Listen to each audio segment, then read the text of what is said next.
A 18.1 inch foldable OLED display.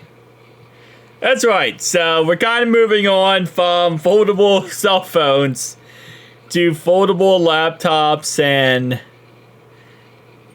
I would say tablets, but they're not tablets. They're just considered foldable laptops. Now, this is not new. This is not new in the slightest. Foldable laptops already exist, and they're actually somewhat popular. I still will forever say I don't really understand them completely. Again, nothing wrong with them. It's just the fact that I do like that. If I have a laptop, I like to have a keyboard at the bottom, screen at top. I do really like the idea of a touchscreen. I think that's always a good idea when it comes to laptops. But for, again, the most part, I'm not really too much of a fan of foldable laptops. Again, I'm sure that they have a practical use, but they feel like you're holding a monitor that can break at any time if the slightest pressure gets put on it. That's another thing. The size of these laptops always scare me because if you guys have ever used the iPads, the problem with them is they're so thin and they're so big that the slightest pressure, they will bend. And when they bend, they break. And that's exactly what I would be scared of when it comes to foldable laptops is they're not 360 degrees, right? They're only 180. So in all sense purposes, if you put too much pressure on one side, they're going to break. Then you also have, again, the actual durability of the display. How durable is that?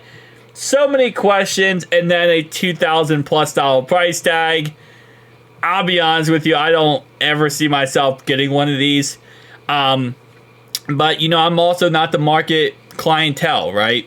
So for the clientele, based on what I understand, a lot of people like these.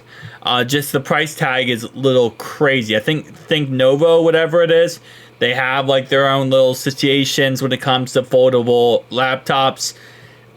I don't know. I just don't ever see these becoming mainstream. Also, with how thin they are, like, how powerful can these actually be? That's why I said in the beginning that they're kind of like a tablet type of concept, because I don't think they can be that powerful when it comes to how thin they are.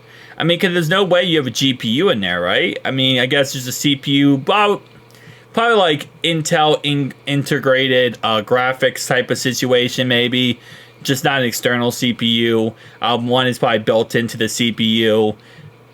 I would guess 16 gigabytes of RAM in there. I mean, again, like I said, there's all these questions. And then longevity, how long are they going to last?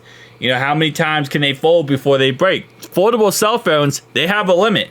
Can only fold so many times before they break. So it's kind of like with tri-foldable phones. There's so many questions, and I don't think we're going to get answers on any of them. But, hey, it is what it is. Tell me down below your thoughts and opinions.